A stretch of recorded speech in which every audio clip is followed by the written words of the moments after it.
In the previous weeks, we've discussed the limitations of observational studies, particularly when we try to interpret their results. Now, let's approach these limitations from a causal perspective by using what we saw this week and examining the three key criteria for establishing causality: association, time order, and non-spuriousness. First of all, let's look at our association.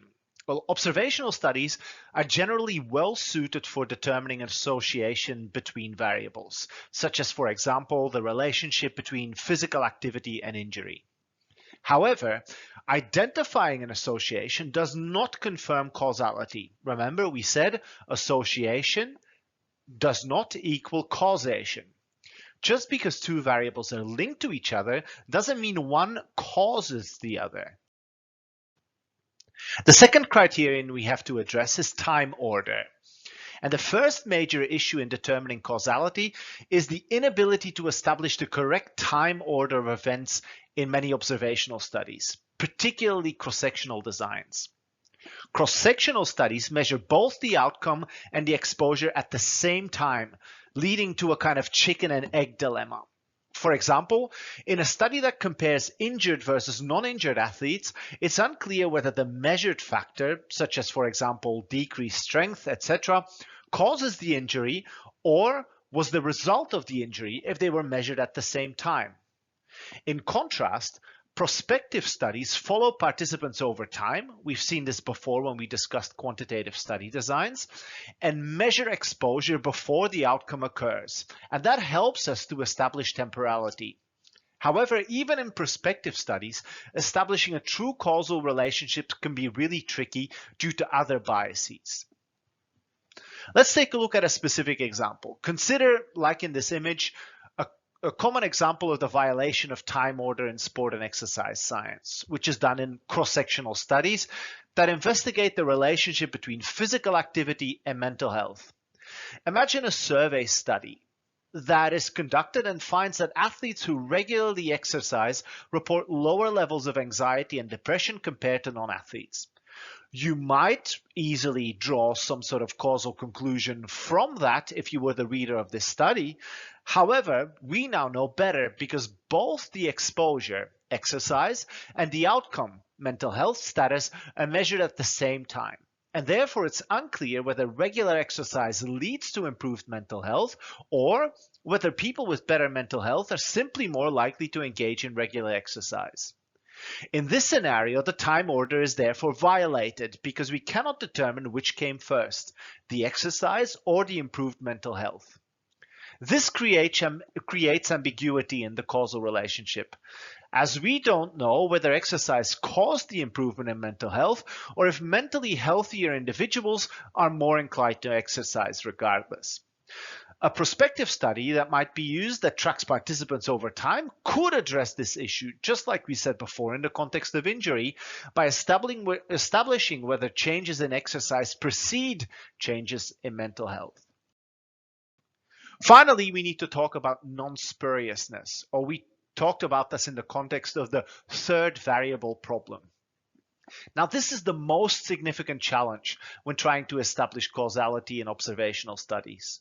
Non-spuriousness means ruling out alternative explanations for the observed association between variables.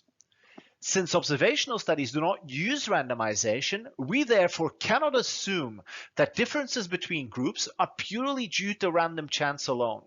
Instead, they may be influenced by confounding variables. For example, if we observe an association between training intensity and injury rates, there could be other factors, for example, the amount of nutrition you are getting or the amount of rest, which affects this relationship. And without randomization, the possibility of bias, for example, selection bias or confounding bias, is much higher. Confounding occurs when a third variable influences both the exposure and the outcome. And that obviously distorts the true relationship between the variables. Even though we can attempt to adjust for confounding factors, for example, when a measure at baseline is not the same in both groups, we can account for that statistically or using specific randomization methods. The results from observational studies can never fully reach the confidence level of experimental designs.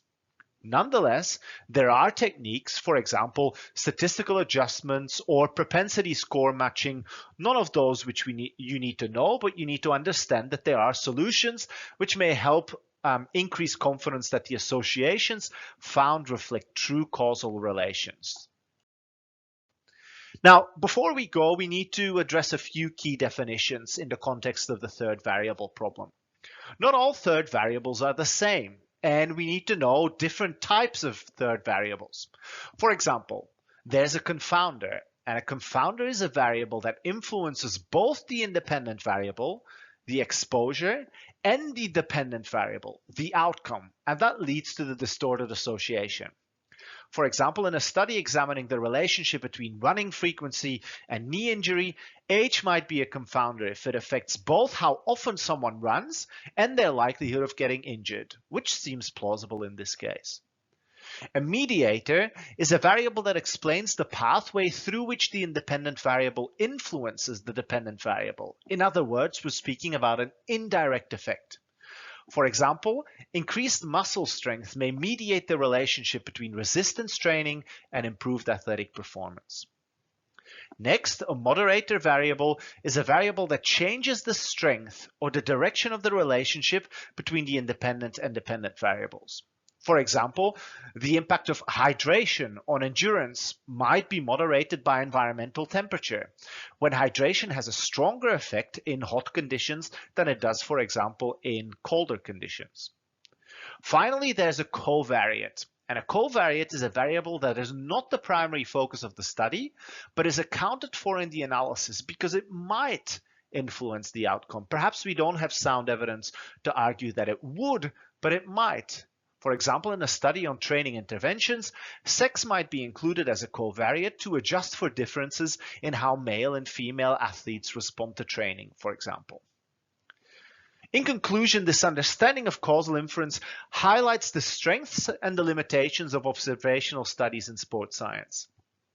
Therefore, when becoming more conscious and critical readers and end users of such studies, we must always consider whether the design allows for accurate claims about cause and effect or merely associations to be made.